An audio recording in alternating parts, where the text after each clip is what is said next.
This is a brief tutorial on how to open and use Health TeamSpaces. Click on the icon for the application. You choose the resolution based on your screen. Select play. The application will load.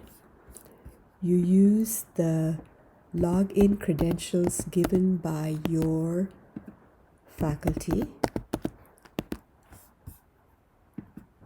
Enter the user ID and password. It connects to the various voice and other servers. And now, based on my login, I have a selection of characters. I'm going to choose this one and give myself a screen name and proceed. I find myself logging into an open space, the lobby, and a contact sheet on the side says Kathy joined the lobby. I'm going to close that, but that's where you will see information about other people who are also in the space with you. To move in this space, you use the arrow keys or the WASD keys. The up arrow moves me forward. Left arrow turns me left. Right arrow turns me right. And back arrow takes me backwards. I'm going to go forward and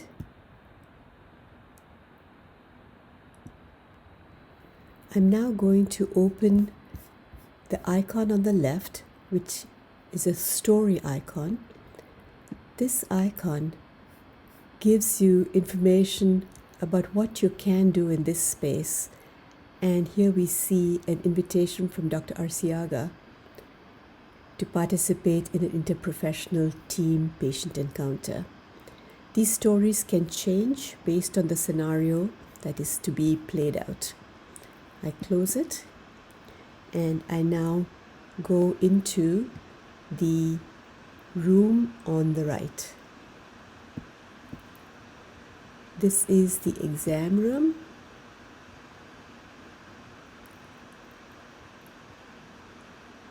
And when I enter it, I can look around. I see a patient on the exam table. All the typical room supplies. A friend or a family member sitting on the couch.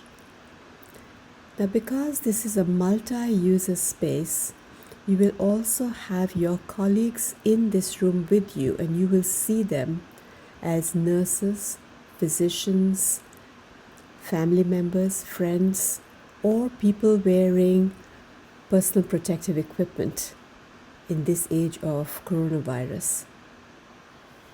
As a small note, and this is usually done by the facilitator, not you, you can switch out the patient and choose a different patient.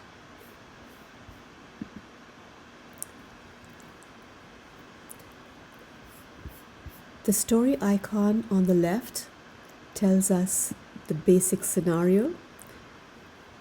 We're working with a young woman who is pregnant, in her late pregnancy, and she's here in the exam room, and our task is to assess the patient.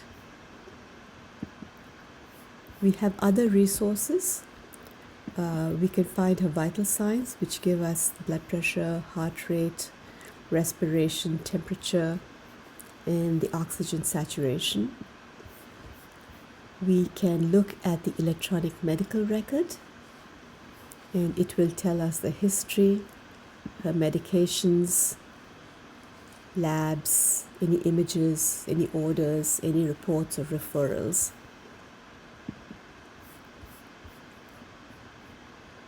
The progress notes are short notes through the course of the time that she has been seen here.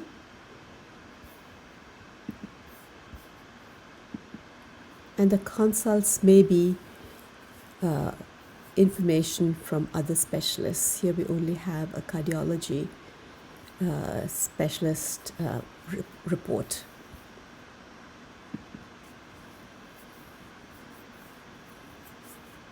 Besides the exam room, we have a hospital room, and I will walk out, and we find the hospital room across the hallway.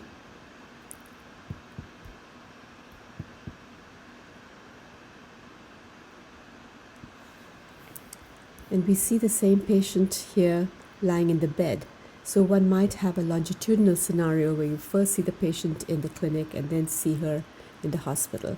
Or it might be a different patient with a different scenario.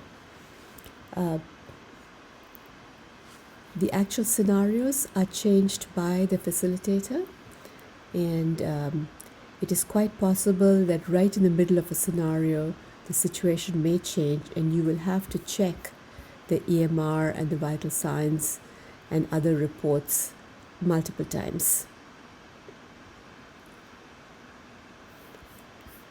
On the right bottom, there is something called messages, and in this messages you have the list of who is online with you. Nobody right now, but it might be anywhere from 2, 3, 4 to 10 or 11 people.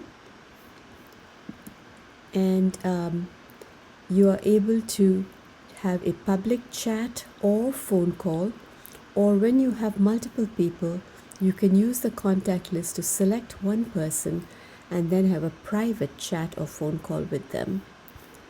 Please note that at the bottom we have the ability to mute our mic or to turn the sound on and off. The last box at the bottom is a text chat box where you enter your chat messages. Lastly, I'll show you the conference room.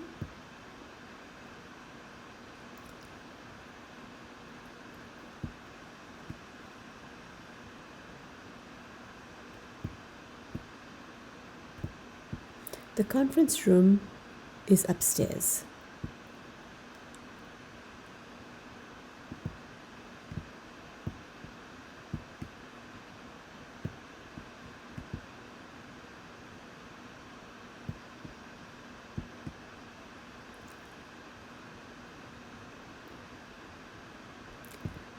So this conference room may be used for breakout groups, scenario debrief,